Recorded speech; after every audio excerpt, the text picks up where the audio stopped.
आप जुड़े हुए हैं आपका अपना यूट्यूब चैनल एक कोचिंग सेंटर 800 में।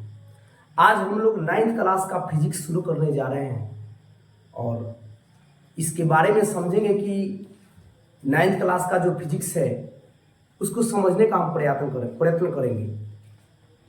हम चैप्टर शुरू करें इससे पहले कुछ इंट्रोडक्शन जानना बहुत जरूरी है। आखिर विज्ञान है क्या, विज्ञान की उत्पत्ति कैसे हुई है, विज्ञान शब्द है क्या।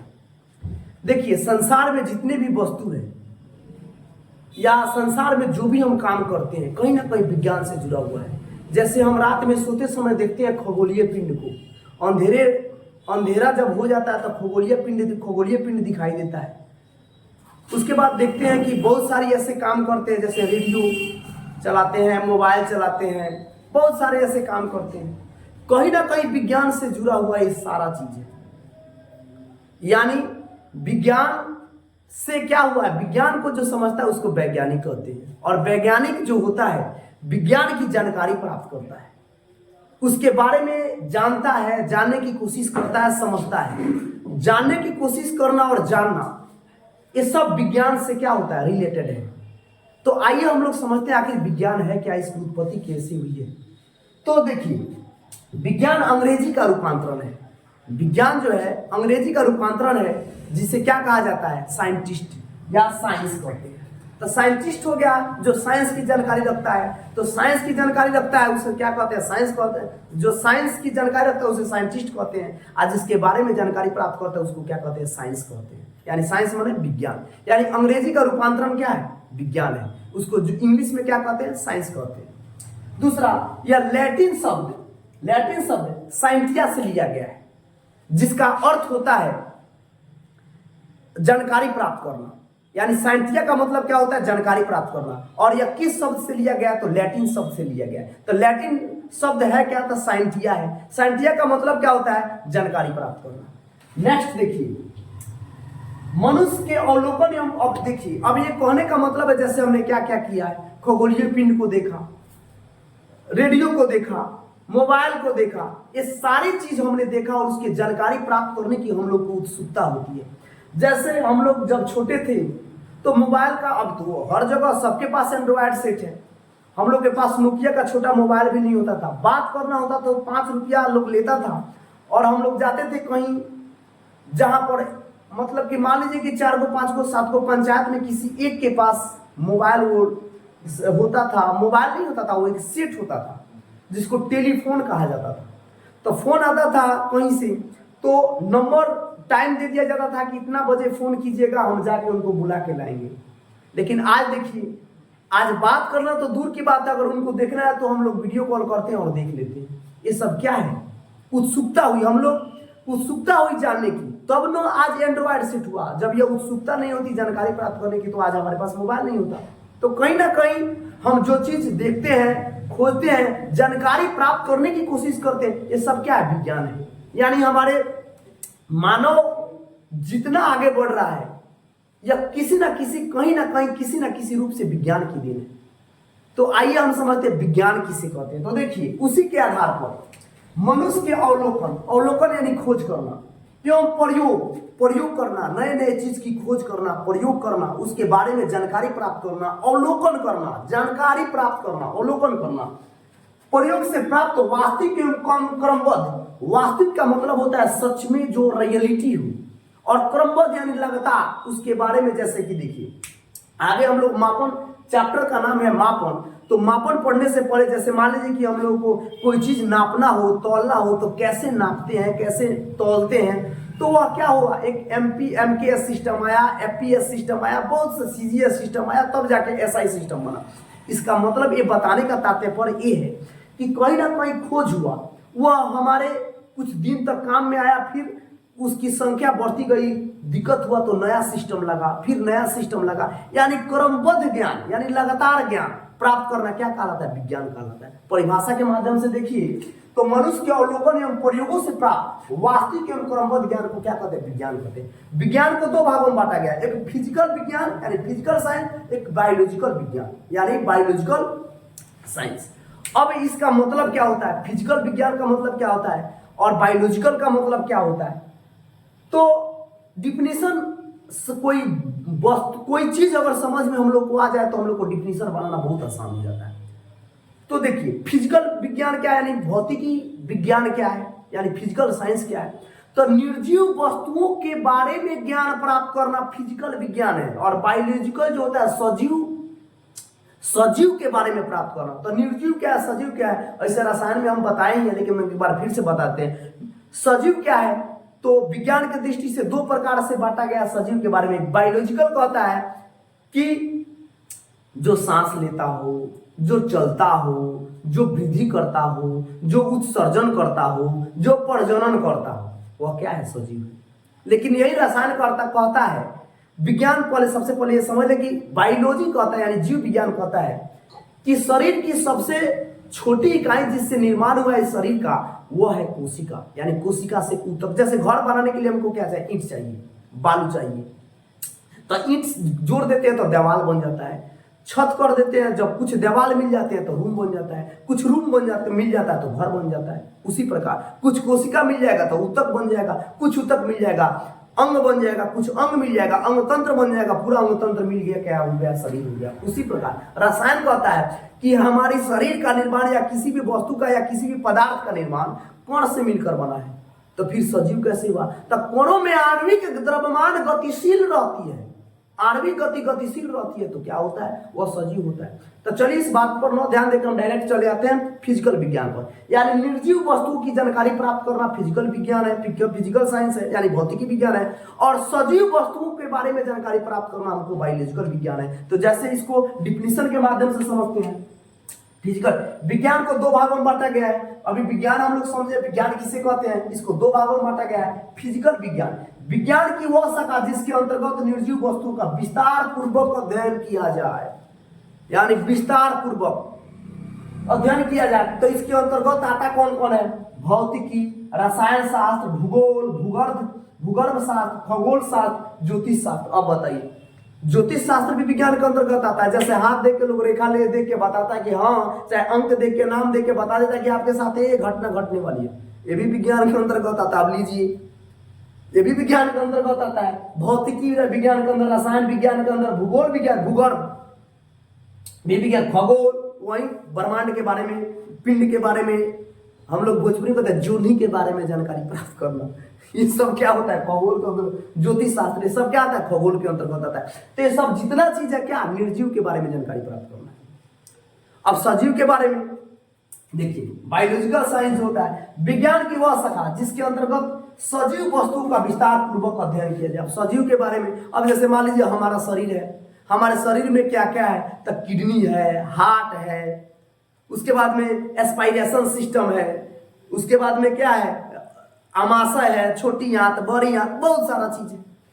तो इसके बारे में, क्योंकि सजीव के बारे में, अब सजीव के बारे में मानव ही नहीं आएगा। मानव के अंतर्गत आपका भैंस आएगा, गाय आएगा, शेर आएगा, जिराफ में जितना जीव जंतु है, मछली भी आएगी, ये जितना चीज आता है सब सजीव है। सजीव का लक्षण भी बता दिए, गुण भी बता दिया गया है। तो अब इसके अंतर्गत क्या आ जाएगा, वनस्पति शास्त्र। वनस्पति शास्त्र यानी पेड़ पौधा, पेड़ पौधे भी भाई सजीव है, वो भी बढ़ते हैं, वो भी शोषण करते हैं, वो भी प्रजनन करते हैं, वो भी उत्सर्जन करते हैं। पता झड़ता है क्या, उत्सर्जन ही तो है। प्रजनन क्या है, हम अपने जैसा संतान को उत्पन्न करते हैं, यानी अपने जैसा संतति उत्पन्न करना, हम अपने जैसा एक बच्चा पैदा करते हैं, यानी वह क्या हुआ, वह जीव हो गया। उसी प्रकार जो है पेड़ पौधा भी तो अपने जैसा पेड़ पौधा उत्पन्न करता है भाई, तो वह तो सजीव होगा ही। तो वही थोड़ा वनस्पति शास्त्र, प्राणी शास्त्र, मानव शास्त्र, ये सब किसके अंतर्गत आता है, बायोलॉजिकल साइंस के अंतर्गत आता है। तो चूंकि हम लोग को पढ़ना है भौतिकी, आज चूंकि हम लोग का चैप्टर है भौतिकी, तो भौतिकी किसे कहते हैं, इसके बारे में जानेंगे। इससे पहले एक स्क्रीनशॉट ले लीजिए। अब हम लोग समझते हैं फिजिक्स किसे कहते हैं, फिजिक्स किस शब्द से लिया गया है। तो फिजिक्स यानी भौतिकी के बारे में अब हम लोग जानेंगे। तो देखिए, भौतिकी विज्ञान की एक शाखा है। भौतिकी जैसे हम लोग समझे ना कि विज्ञान को कितने भागों में बांटा गया, तो दो भागों में, भौतिकी विज्ञान और एक बायोलॉजिकल यानी फिजिकल साइंस है, एक बायोलॉजिकल साइंस। तो फिजिकल साइंस में भौतिकी भी था, रसायन शास्त्र भी था, खगोल शास्त्र भी था, भूगोल शास्त्र भी था, भूगोल भी था, भूगर्भ शास्त्र भी था। और जीव विज्ञान में प्राणी जगत, जीव जगत, उसके बाद में आप लोग का पेड़ पौधा से संबंधित, तो ये सब चीज हम लोग जाने हैं। तो अब आता है भौतिकी जो है, ये क्या है, भौतिक विज्ञान का एक शाखा है। भौतिकी जो शब्द है वह किस शब्द से लिया गया है, तो आइए हम लोग समझते हैं। भौतिकी को फिजिकल साइंस का एक भाग है, जो अभी बताया गया है, फिजिकल साइंस का एक भाग है। भौतिकी को प्राकृतिक विज्ञान कहा जाता है। यानी प्राकृतिक क्या है, तो जितनी घटनाएं घटती है, ये पेड़ पौधे जो आप छोड़ दीजिए क्या है, बस इतना जानिए कि दुनिया कितना सुंदर हमें दिखती है। हम लोग जाते हैं पहाड़ पर, पेड़ पौधा दिखते हैं, झरना दिखते हैं, समुद्र दिखते हैं, तो झरना देखते हैं, समुद्र देखते हैं, पेड़ पौधा देखते हैं, बहुत सारी चीजों को हम लोग देखते हैं। तो ये सब क्या है, ये सब है क्या, प्राकृतिक ही तो है। तो हम लोग कहते हैं कि प्राकृतिक की रचना कितना सुंदर है, कहीं ना कहीं प्राकृतिक के बारे में आ जाता है। तो ये सब क्या प्राकृतिक है, तो प्राकृतिक विज्ञान कहा जाता है। इसको इंग्लिश में कहते हैं नेचुरल साइंस, यानी फिजिक्स को क्या कहते हैं, नेचुरल साइंस भी कहा जाता है। फिजिक्स एक ग्रीक शब्द फ्यूसिस से लिया गया है, या किस शब्द से लिया गया है, फ्यूसिस। यानी फिजिक्स किस शब्द से लिया गया है, तो फ्यूसिस। इसका मतलब क्या होता है, फ्यूसिस का मतलब ही होता है प्रकृति। तो फ्यूसिस शब्द से लिया गया है, फ्यूसिस का मतलब होता है प्रकृति। तो यहाँ पर फिजिक्स ग्रीक शब्द फ्यूसिस से लिया गया है, जिसका अर्थ होता है प्रकृति। और भौतिक जो है मूल रूप से संस्कृत का शब्द है, भौतिक जो है मूल रूप से संस्कृत का शब्द है, जिसका अर्थ होता है भौतिक संसार। भौतिक संसार यानी भौतिक के बारे में हम लोग समझेंगे और भौतिक संसार के बारे में जानेंगे। जैसे आप लोग कभी कभी ये चीज हम लोग समझने की कोशिश करते कि आखिर भौतिक गुण, भौतिक में ही तो भौतिक गुण होता है, तो भौतिक गुण क्या है। जैसे मान लीजिए लाठी उठाइए, कहीं मारा मारी पीटा पीटी होता है, तो लाठी उठा के 4 लाठी किसी को मार दिए तो फूट गया, तो वो तो दूसरा प्रक्रिया हो गया। अगर फूटा नहीं फूल गया तो भौतिक यानी जितने बाह्य, भौतिक का मतलब होता है बाह्य संसार, यानी बाह्य दुनिया, यानी हमारे शरीर का बाह्य भाग, यानी बाहरी भाग, कहीं परिवर्तन हो जाना, कहीं परिवर्तित हो जाना। यानी 2 लाठी कोई मारा जाए, 2 फाइट मारा तो फूल गया, वो क्या है, भौतिक गुण हो गया, यानी फूल गया, भौतिक गुण हो गया, यानी बाहरी भाग से हमको क्या होता है, दिखाई पड़ता है। अब आता है तो जिसका अर्थ होता है भौतिक संसार। अब भौतिकी किसे कहते हैं, इसके बारे में समझते हैं। प्राकृतिक एवं प्राकृतिक में घटने वाली विभिन्न प्राकृतिक घटनाओं, जैसे देखिए ये प्राकृतिक है, जैसे बता रहे हैं सुंदर, बताए सुंदर। अब प्राकृतिक घटना क्या हो गया, जैसे भूकंप आ जाना, सुनामी आ जाना, उसके बाद में आप लोग देखते हैं कि आंधी आ जाना, तूफान आ जाना, ये सब क्या है, प्राकृतिक घटनाएं हैं। तब प्राकृतिक घटनाओं का अध्ययन विज्ञान की जिस शाखा में की जाती है, माने इस सब का अध्ययन जिस शाखा में की जाती है, यानी विज्ञान के जिस शाखा में की जाती है, उसे क्या कहते हैं, भौतिकी कहते हैं। उसे क्या कहते हैं, भौतिकी कहते हैं। अब जैसे कैसे मान लीजिए कि मैं एक व्यक्ति हूं, मेरा संबंध किस किस लोगों से है, कहां कहां से है, इसके बारे में मतलब कि हम लोग समझेंगे। अब जैसे देखिए मान लीजिए किसी बच्चा से हो गया तो एक रिश्ता बन गया, चाचा के भतीजा का, बेटा है तो बेटा का, कोई औरत से संबंध जुड़ता है तो बहन भी हो सकती है, माँ भी हो सकती है, पत्नी भी हो सकती है। तो ये संबंध कैसे कैसे जुड़ता है, उसी प्रकार भौतिक का संबंध किस किस से होता है, और इसका संबंध जब जुड़ता है तो उस संबंध को क्या कहते हैं, इसके बारे में जानेंगे। तो आइए सबसे पहले देखते हैं भौतिक का रसायन शास्त्र के साथ संबंध। तब भौतिक के साथ रसायन शास्त्र का संबंध कैसे है, तो देखिए रेडियो सक्रियता, आगे हम लोग पढ़ेंगे रेडियो सक्रियता क्या है, एक्स किरणें क्या है, विवर्तन क्या है। अब विवर्तन के बारे में थोड़ा सा हम बता दें। एक्स किरणें तो आप लोग समझ रहे हैं, जैसे हम लोग जाते हैं अपना चेकअप कराने के लिए, तो मान लीजिए कोई फॉल्ट हो गया तो रेडियो सक्रियता से हम लोग क्या करते हैं, चाहे एक्स किरण के द्वारा हम लोग क्या करते हैं, अपने पेट में अंदर क्या है, चाहे हड्डी टूटा है कि नहीं टूटा है, इसके बारे में हम लोग क्या करते हैं, एक्सरे मशीन से देखते हैं। तो वह क्या है, एक्स किरण के जरिए देखते हैं। विवर्तन क्या है, तो आगे हम लोग पढ़ेंगे 10वीं क्लास में, जब प्रकाश चैप्टर में जब प्रकाश आती है तो कोई छोटी सी वस्तु होती है जो अपारदर्शी हो, उसे टकरा कर तीक्ष्ण यानी थोड़ा सा एकदम छोटा हो और उसी से थोड़ा सा मुड़ जाती है और मुड़ के विचलित हो जाती है, वो क्या होती है, विवर्तन करती है। आगे इसके बारे में विस्तार से हम लोग ग्रहण करेंगे, जानेंगे। अब भौतिक का रसायन के साथ, भौतिक का प्राणी के साथ क्या संबंध है, तो एक्सरे किरणें वही है, प्राणी के समान ये सांप यानी रसायन के साथ साथ तो हो ही गया, अब प्राणी के साथ। अब मान लीजिए हमारा हड्डी टूटा है भाई, तो हड्डी टूटा है तो हड्डी जांच हम कैसे पता चलेगा कि कहाँ टूटा है, कितना टूटा है, को टूटा है? तो एक्सरे गिरने से, यानी एक्सरे मशीन के जरिए। तो प्राणी के साथ मानव के साथ संबंध हुआ कि नहीं हुआ? अब भौतिकी का गणित के साथ संबंध, भाई ये तो king of math physics, king of queen गणित, यानी इसका मतलब ये हुआ गणित का राजा कौन है? तो फिजिक्स है। आगे हम लोग पढ़ेंगे फिजिक्स में केवल मैथ ही मैथ है, फलन निकालना है, कैलकुलेशन निकालना है, इंटीग्रेशन निकालना है, ये सब चीज कहाँ है? फिजिक्स का ही एक भाग, फिजिक्स में ही हम लोग को पढ़ना है। तो फिजिक्स में गणित का बहुत बिजोड़ा संबंध है। समझ जाइए कि एक प्रकार से एक दूसरे के बिना रह नहीं सकते हैं, फिजिक्स और गणित उसी प्रकार एक पहलू के दो सिक्के हैं।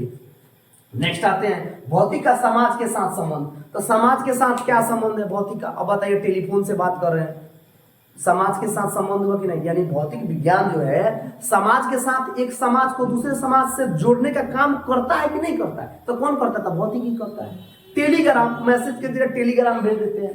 कंप्यूटर क्या है? समाज के साथ जोड़ता है। यातायात, बस गाड़ी निकला है तो आप लोग फिजिक्स में पढ़े हुए गति का नियम, हम चलते हैं तो आगे की तरफ झुक जाते हैं, गाड़ी चलती है तो आगे की तरफ झुक जाती है, गाड़ी रुकने पर तेजी से चलती है तो पीछे की तरफ। ये सब कोई वस्तु रखा हुआ है, जब बांध के नहीं रखा जाता तो छत पर से गिर जाता है, बस के छत पर से गिर जाता है। तो ये सब चीज यातायात के दौरान हम लोग क्या करते हैं? समझने की प्रयत्न करते हैं। तो ये हमारा हुआ आप लोग का भौतिक के बारे में विशेष जानकारी। इसका एक स्क्रीनशॉट ले लीजिए, फिर आगे टॉपिक हम लोग चर्चा करते हैं। अब हम लोग समझे थे अभी भौतिकी क्या है, भौतिकी के बारे में हम लोग जाने। अब आइए हम लोग समझते हैं भौतिक यानी मापन हम लोग पढ़ रहे हैं। चैप्टर जो है मापन चैप्टर है। मापन के बाद में जब चैप्टर शुरुआत होगा उसके बारे में जानेंगे, लेकिन उससे जानने से पहले मापन के बारे में जानकारी प्राप्त करना बहुत ज्यादा आवश्यक है, क्योंकि मापन के बिना हम फिजिक्स की कल्पना कर ही नहीं सकते, भौतिकी की कल्पना कर ही नहीं सकते। क्योंकि मापन नहीं आएगा तो फिजिक्स नहीं आएगा। फिजिक्स जो फिजिक्स है मापन पर आधारित है, और मापन जो मैथ से संबंधित है। तो मैथ अभी बताया गया कि मैथ से यानी गणित से फिजिक्स का यानी भौतिकी का क्या संबंध है, अभी आप लोगों को बताया गया है। तो मापन समझते हैं। देखिए इस संसार में कोई भी चीज, बहुत सारा चीज है। जैसे मान लीजिए कि हम लोग रुपया गिनते हैं, तो रुपया गिनते हैं तो उसका एक मापने का तरीका होता है कि ना कि 1 रुपया रुपया होता है ना। जैसे उसी प्रकार हमको नापना है, जैसे मान लो कि धान चावल कुछ भी मापना है तो उसके लिए मापने की प्रक्रिया ना किलो है। उसी प्रकार जैसे लंबाई को मापना है तो लंबाई को मापने के लिए हम लोग क्या कहते हैं? मीटर, सेंटीमीटर कहते हैं कि नहीं कहते? उसी प्रकार बहुत सारे चीज जो है मापने की जरूरत है। और जिस चीज से मापा जाता है वह छोटी सी इकाई जिससे मापा जाता है उसको मात्रक कहते हैं। मात्रक को 3 भागों में बांटा गया है। तो सबसे पहले आइए हम लोग मात्रक समझेंगे, उसके पहले मापन के बारे में जरा समझ लें, मात्रक के बारे में समझ लें, फिर आगे हम लोग मात्रक कितने प्रकार के होते हैं इसके बारे में समझेंगे। तो आइए देखिए भौतिक राशि क्या है, पहले भौतिक राशि समझते हैं। तो ऐसी राशि जिसमें परिणाम और मात्रक दोनों होता है भौतिक राशि कहलाता है। यानी ऐसी राशि जिसमें परिणाम और मात्रक दोनों हो, परिणाम भी हो और मात्रक भी हो। अब जैसे कैसे? परिणाम क्या है, मात्रक क्या है, इसको समझने के लिए आइए हम लोग समझते हैं। जैसे मान लीजिए कि हमको यहां से दिल्ली जाना है, तो हमको यहां से दिल्ली जाना है, तब परिणाम क्या हुआ कि 100 किलोमीटर यहां से